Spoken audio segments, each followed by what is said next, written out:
Más de una hora de videos me vi sobre Carrie Fisher hablando, siendo entrevistada, apareciendo en detrás de escena y un montón de cosas más para intentar acompañar de alguna forma este informe con las dos entrevistas que hice con los mejores amigos de Carrie Fisher, con Charles Wessler y con Griffin Dunne, que me contaron cómo la recordaban y cómo fue criarse con ella. Y de todo esto salió este pequeño y creo yo lindo homenaje para esta gran actriz que fue Carrie Fisher. My mother wanted to be able to groom me for show business. One of my best friends in the world was Carrie Fisher. I met her when I was 14. She was 14. We grew up a few blocks from each other in Los Angeles. We met when we were about, she was 14, I was 15, I think. And we became like immediate friends, like immediate best friends. We grew up together. We met on the same day. I mean, I knew Griffin since I was 12. Yeah. And we were best friends since pretty much that week, I think, although he says he didn't like me when he first met me, but I think he's full of shit, but it might be true. I don't know. What happened was Griffin's brother, Alex, came home one night, and I used to live at the Dunne house, and Alex, who was a year younger than us, a year and a half younger than us. And he goes, I met this girl and she was unbelievable. And she was hilarious and funny and beautiful and stunning. And he described this angel of perfectness.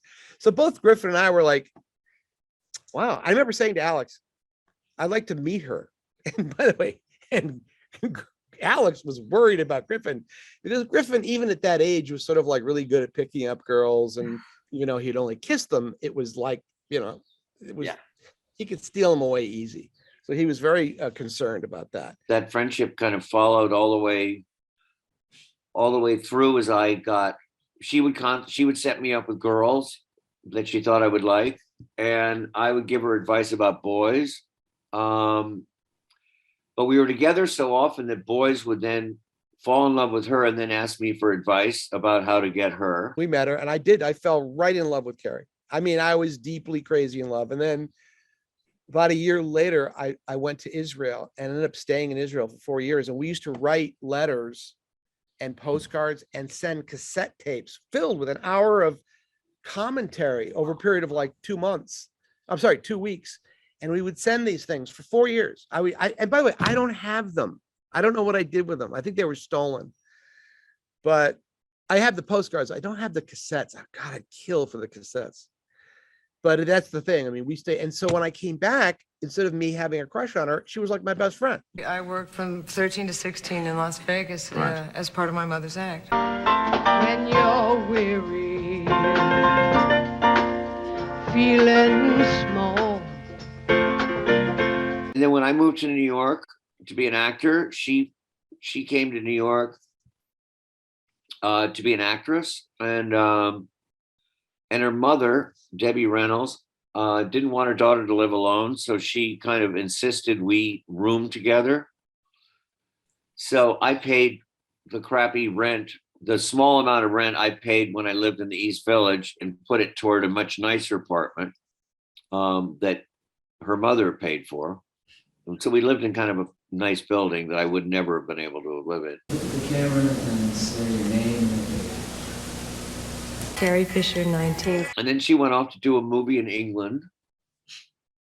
I was a struggling actor, and she went up to a movie, and it was called, I could never get the pronunciation of it, but it was like, I didn't know if it was one word or two words, but it was like Star and then Wars. And it didn't make any sense. It was like Star War. I go, what is it? She goes, it's the worst movie. She was going off to make a movie with a thing called blue screen. I didn't know what that was. And there was a monster in it called a Wookiee, and there was Star Wars. I'm telling you, if somebody had told you 45 years ago that you're going to be in a movie called Star Wars, you'd say, ugh. And so I didn't know. When she came back, we made jokes about it. She didn't know how it was going to look. She would call from London and go, this is such a dud, this movie. We run around with little ray guns and the big gorilla chases behind me. It don't even get me started. Hello, I'm Princess Leia Organa. Fly me to Alderaan. And then we saw the movie, and it was pretty good. Of course, when I saw it, I thought, I want to work on Empire. I got to work on Empire. So I fought and wrote letters. And I finally got a job on Empire. it was one of the great. I also worked on Jedi. It was the two greatest experiences of my life. General Kenobi, years ago, you served my father in the Clone Wars. Well, now he begs you to help him in his struggle against the Empire. She was like probably the single most important person in my life. I don't know. That sounds like a lot, but it's true. And as much as I love Griffin, and as much as I love my other great friends are like Andrew Jarecki and Gavin DeBecker and other friends.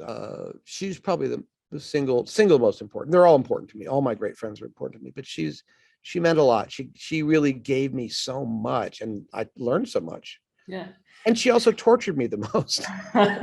We were friends all the way through. She was a very, it was a terrible loss, you know, when she died.